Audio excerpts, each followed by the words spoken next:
السلام علیکم ورحمۃ اللہ وبرکاتہ۔ آج ہمارا وضو کا پوائنٹ ہے پوائنٹ 4.0.2۔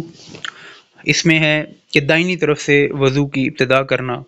عطیہ رضی اللہ عنہ سے روایت ہے کہ رسول اللہ صلی اللہ علیہ وسلم اپنی مرحوم صاحبزادی حضرت زینب کو غسل دینے کے وقت فرمایا تھا کہ غسل دائنی طرف سے دو اور اعضائے وضو سے غسل کی ابتدا کرو۔ ٹھیک ہے، اب اس میں بیسیکلی وضو بھی جو ہے نا وہ اپنے دائنی طرف سے ہی سٹارٹ کرنا ہے۔ اس سے اگلی حدیث سیدہ عائشہ سے مروی ہے رضی اللہ عنہا سے، وہ کہتی ہیں کہ رسول اللہ صلی اللہ علیہ وسلم جوتا پہننے، کنگھی کرنے، وضو کرنے اور اپنا ہر کام میں دائنی طرف سے کام کی ابتدا کرنے کو پسند فرماتے تھے۔ اس سے اگلی حدیث سیدنا ابو ہریرہ رضی اللہ عنہ سے مروی کہ رسول اللہ صلی اللہ علیہ وسلم فرمایا، جب تم لباس پہنو اور جب تم وضو کرو تو دائنی طرف سے شروع کرو۔ اب ہر عمل آپ نے کوشش کرنی ہے کہ آپ رائٹ سائڈ سے شروع کریں۔ ٹھیک ہے، اس سے اگلی حدیث حضرت عطیہ رضی اللہ عنہ بیان کرتی ہیں کہ رسول اللہ علیہ وسلم ہمارے پاس تشریف لائے جبکہ ہم آپ کی بیٹی کو غسل دے رہی تھیں۔ آپ نے فرمایا، اسے 3 یا 5 مرتبہ یا اگر اس سے زیادہ مرتبہ تم ضرورت محسوس کرو تو پانی اور بیری کے پتوں سے غسل دو۔ اب اس میں امپورٹنٹ چیز ہے، منیمم 3 ہے، میکسیمم 5 سے اوپر بھی آپ اگر جانا چاہیں تو جا سکتے ہیں، منیمم 3 ہے۔ ٹھیک ہے، اب اس سے آگے لکھا ہوا ہے کہ بیری کے پتے اور پانی سے ملا کر آپ نے غسل دینا ہے 2، اور آخری مرتبہ کفور یا کفور جیسی کوئی چیز اس میں ملا لو۔ جب تم فارغ ہو جاؤ تو مجھے مطلع کر دینا۔ جب ہم فارغ ہو گئیں تو ہم نے آپ کو مطلع کیا، آپ نے اپنی چادر ہماری طرف پھینک کر فرمایا، اس کے جسم پر ڈال دو، پھر اسے چادر کے اوپر کفن پہناؤ، اور ایک روایت میں کہ اسے طاق عدد یعنی کہ 3،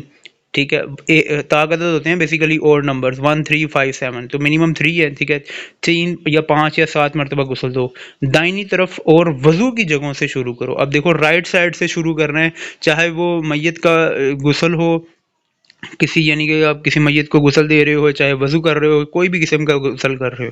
ٹھیک ہے، چاہے وہ حیض کا ہے، جنابت کا ہے، کوئی بھی، تو آپ نے رائٹ سائڈ سے سٹارٹ کرنا ہے اور پہلے وضو کرنا ہے۔ ٹھیک ہے، اور انہوں نے یعنی عطیہ رضی اللہ عنہ نے فرمایا کہ ہم نے اس کے بالوں کی 3 چھٹیاں گوندیں اور انہیں اس کے پیچھے ڈال دیا۔ اس سے اگلی حدیث سیدہ عائشہ سے مروی ہے، وہ کہتی ہیں کہ رسول اللہ صلی اللہ علیہ وسلم کا بایاں ہاتھ استنجا اور دایاں مکروہ، ٹھیک ہے،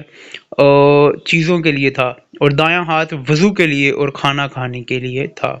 اب اس سے یہ چیز پتہ لگتی ہے کہ رائٹ سائیڈڈ جو ہے وہ آپ نے کھانا کھانے کے لیے یوز کرنا ہے، اور لیفٹ سائیڈ جو ہے، جو بایاں ہاتھ ہے آپ کا، یہ استنجا کرنے کے لیے یعنی کہ واش روم میں یوز کرنے کے لیے آپ نے اس کو یوز کرنا ہے۔ ٹھیک ہے،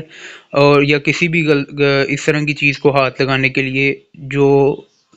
انسان اچھا نہیں سمجھتا، چاہے وہ کسی قسم کی بھی گندگی ہو، ٹھیک ہے، تو آپ نے اس کو بایاں ہاتھ سے یوز کرنا ہے، اور کھانا کھانا ہے، وضو کرنا ہے، پانی پینا ہے، لباس پہننا ہے، کچھ بھی کرنا ہے، آپ نے اس کو وضو ہو، غسل ہو، آپ نے اس کو رائٹ ہینڈ سے سٹارٹ کرنا ہے یعنی کہ دائیں ہاتھ سے۔ اللہ سے دعا ہے اللہ پاک